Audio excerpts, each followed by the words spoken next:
everybody, my name is Kaila, and for today's video, I am going to share with you how I gained confidence throughout the years.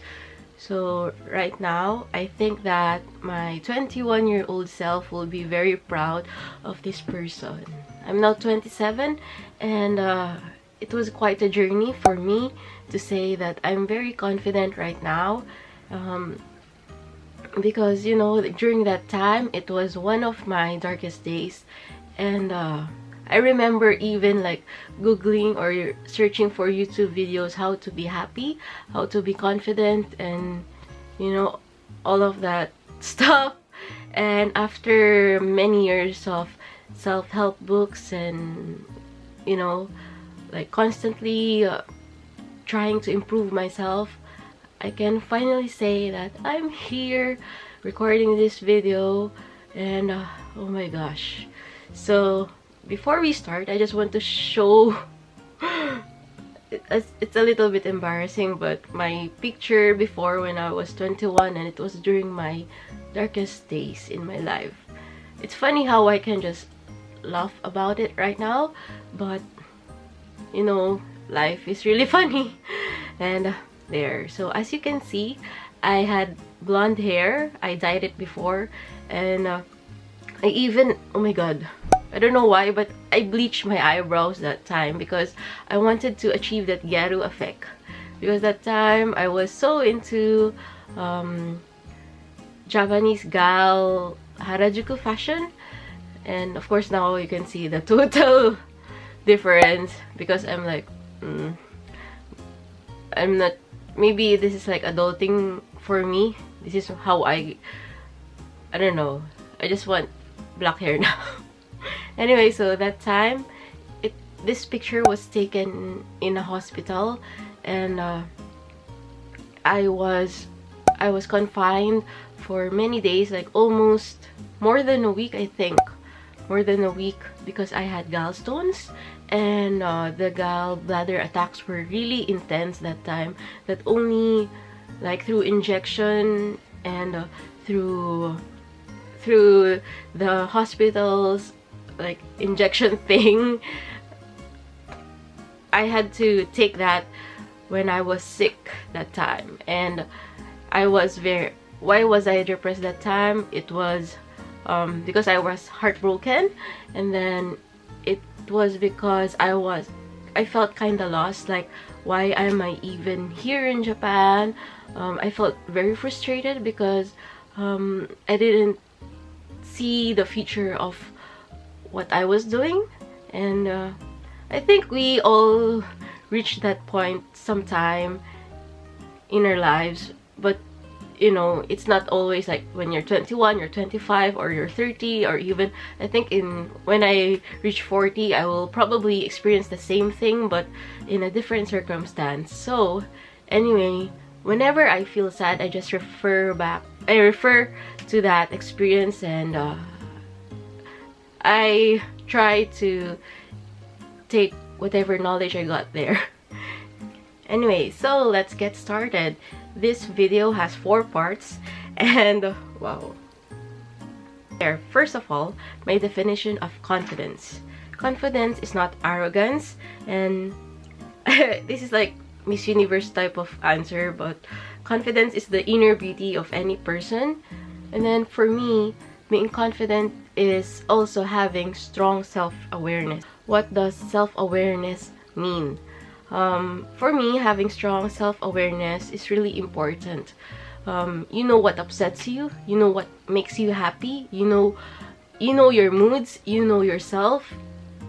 I think that many people, sometimes people like treat you badly because they have many frustrations. Where are those frustrations coming from? It's because sometimes they don't know themselves, you know, the things that make them happy or not happy at all. So I think that having strong self-awareness is very important if you want to gain confidence.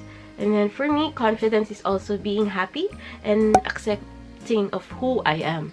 So there, and also of course you have a healthy self-image. That is my definition of confidence.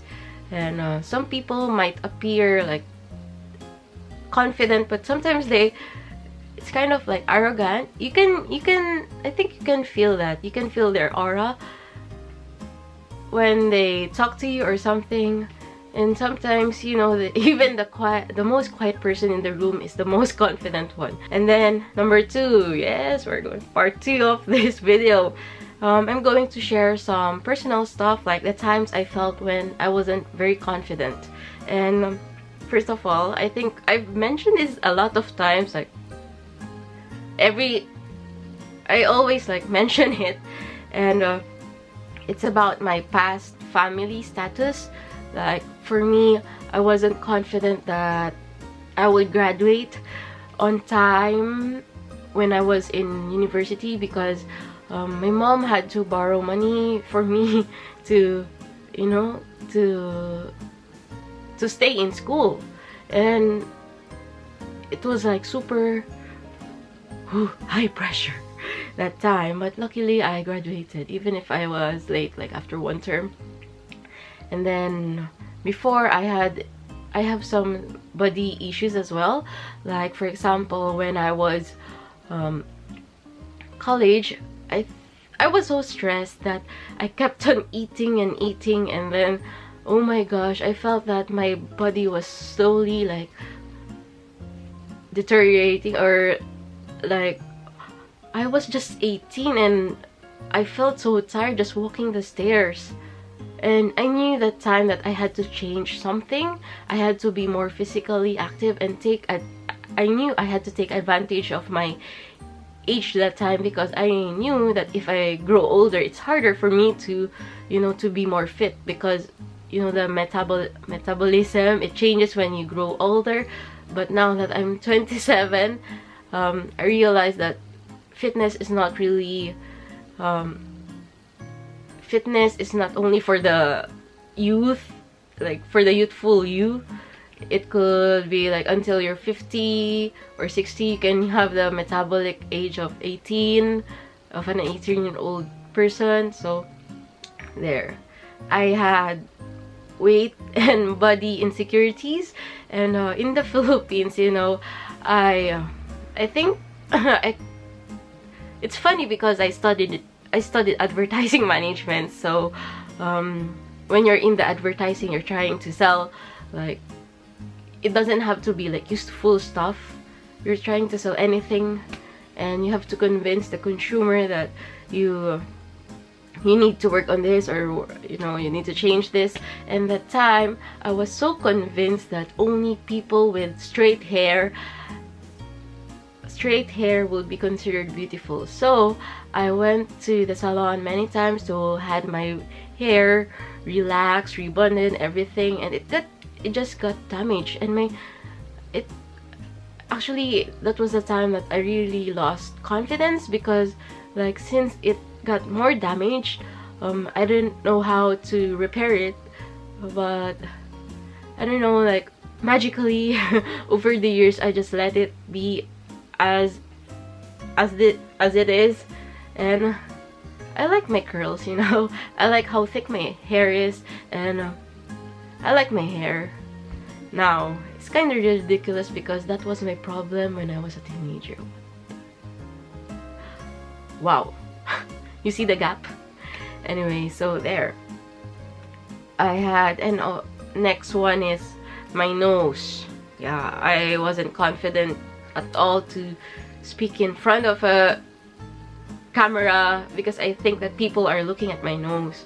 It's kind of weird, right? But yeah, I had some issues with that.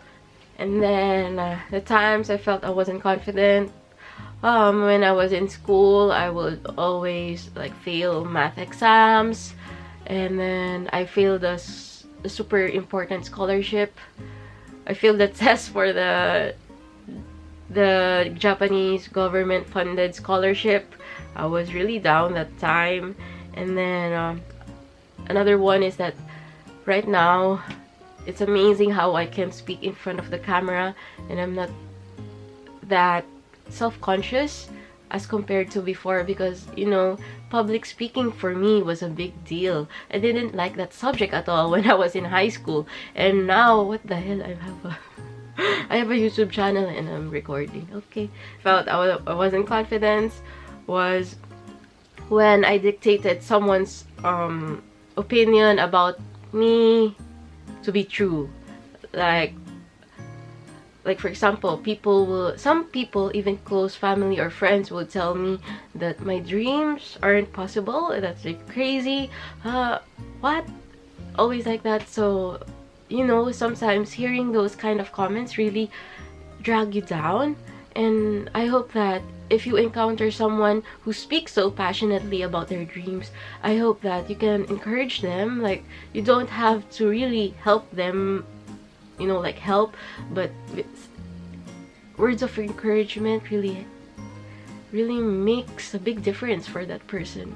So there. And words of discouragement also makes a big difference. So let's all just support each other, please. Wow, this video is, I think, going to be very, very long, but I hope you don't mind. Part 3. So steps I took to be more confident.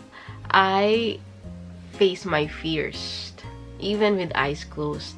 So, for example, when I had an event and that time I had to speak in front of a crowd, I was really nervous, but I knew I just had to do it, you know, I just had to finish it, and that's what I did. And then I think that I kind of progressed along the way. Like, if there's a new event, I will be less nervous, and then now if I have to conduct a workshop, I don't get nervous at all. I get excited now. So you can see the big difference there too. I started listing down my goals and action plans. So for example, during my depressed time, I really wrote down on my notebook, I'm not sure where it is now, but I wrote down like, this time next year I will be in a much better place. This time will pass. There. Number 3, I track my journey. Because if I don't track my journey, for example, I want to be more confident in speaking Japanese. If I don't track or list down the things I've achieved, even if those are just baby steps, I know that at some point I will feel down, because I would feel that I didn't do anything at all. Sometimes we're all hard on ourselves. We're actually doing a progress, but we don't acknowledge those. So for me to get constantly reminded, I have to track it down, and I use stationery, notebooks, pens for that. There. Number 4, self-help books and articles. My favorite self-help blog is by Mark and Angel. Actually, this website was shared with me by a very close professor when I was in college. He already passed away, but I would always remember how he would share this on his Facebook timeline, the quotes.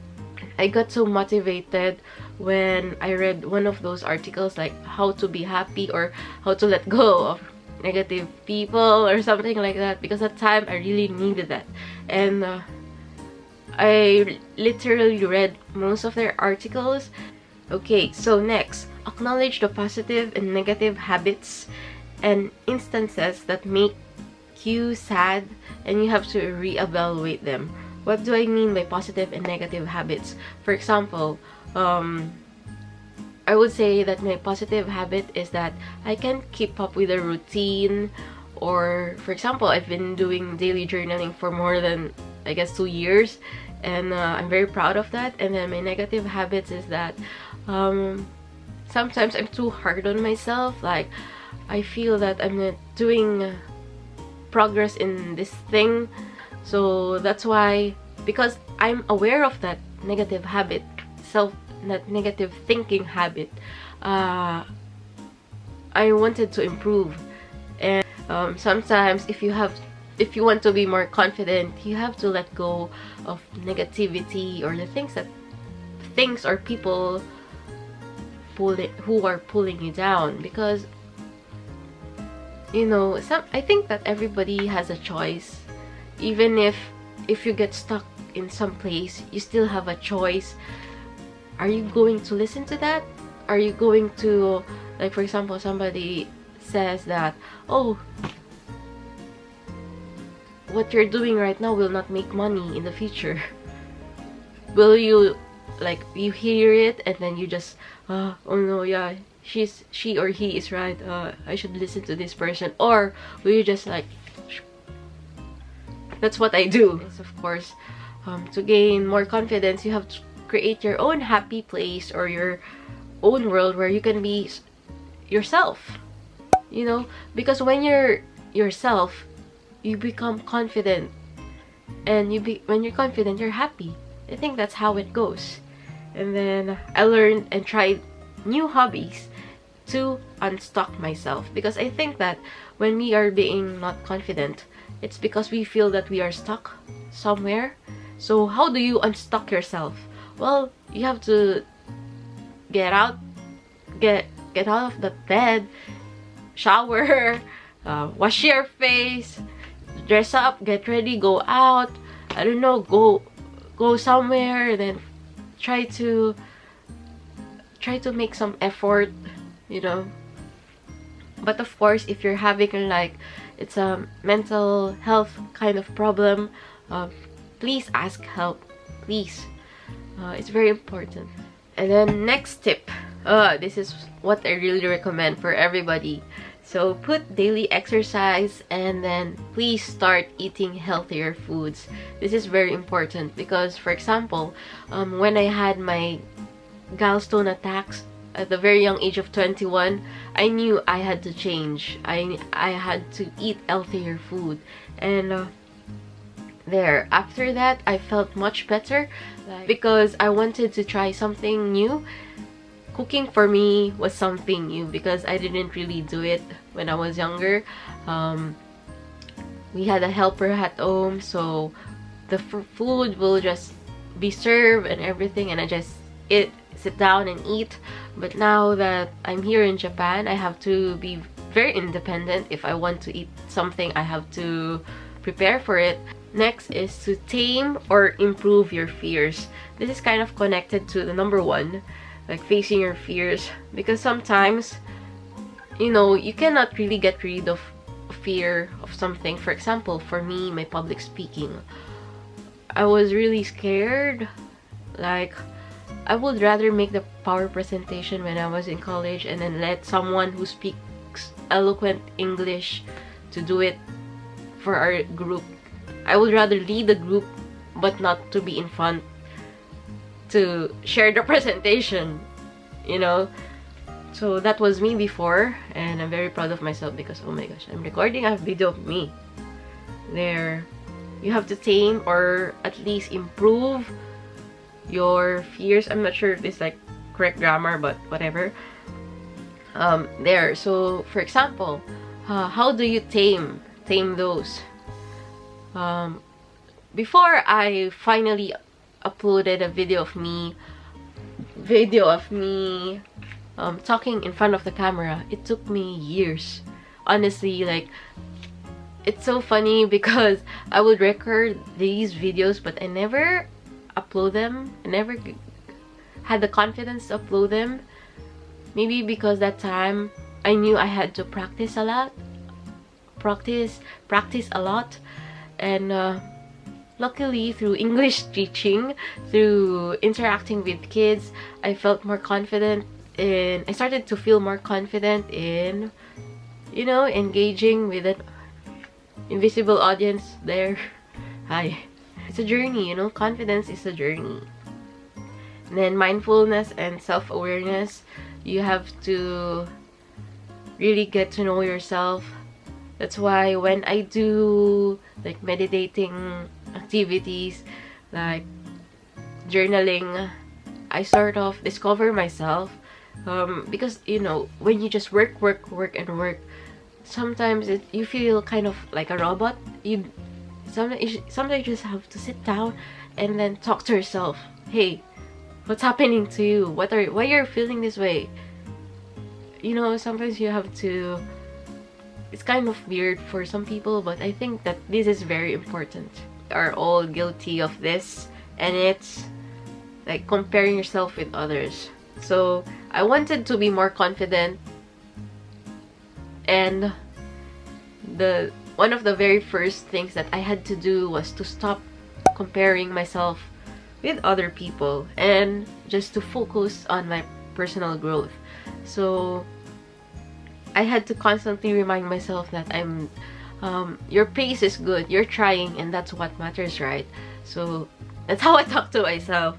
And then, because if we compare, we don't know what they're also going through. Maybe they're also, you know, going through something bad, and they're just coping with it through, I don't know, all of us have internal battles, and I think that we have to just mind our own dreams, because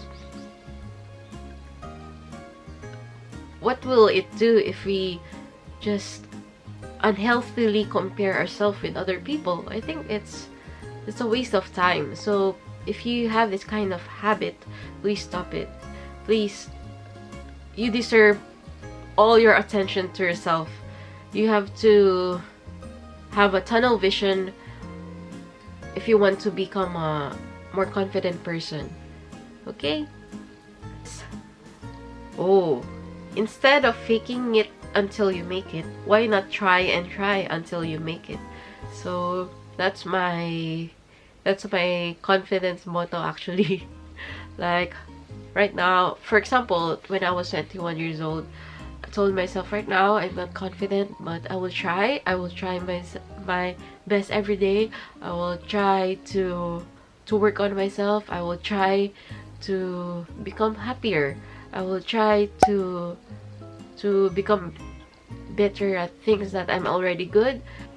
And then lastly, you have to love yourself in order to be a more confident person. Sometimes it's hard to love somebody who, you know, who is hard to love, and sometimes that person is yourself. You find yourself having a hard time to love your own self. It's funny, but I think it happens to some people too, including me before. And it's because that time I thought that, for example, if somebody doesn't like me or didn't love me, maybe I don't deserve it or something like that. Oh my gosh, what was I thinking when I was 21? What the hell?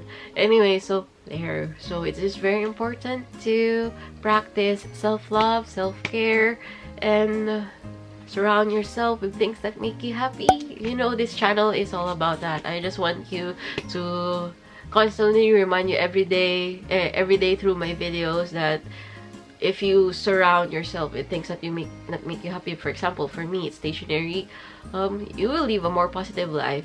You know, that's what we want to aim. Finally, we've reached this point, and I've mentioned this already. Confidence is a never-ending journey. There are confidence and not so confident days, but may we always strive for a life we can be proud of. And even right now, I can say that I'm confident, but of course there are days when I just feel sad or gloomy. Anyway, so there. And I hope this video was helpful for you, because if it did, I'm very happy. This is why I make videos. This is the reason why I actually started English teaching here in Japan. I wanted to be more confident so that I can share my life experiences through this video. Oh my gosh, finally I'm doing it. I'm so happy. I'm so happy, and I hope you find courage to be confident in unlocking your dreams, because you deserve those, and we all deserve happiness, don't we? So there. I hope that you'll have all the confident energy that you need, and this video cheered you up. And thank you for watching, and see you on my next videos, whether it's my face or my hands or I don't know. And thank you so much. Arigatou gozaimashita. Thank you.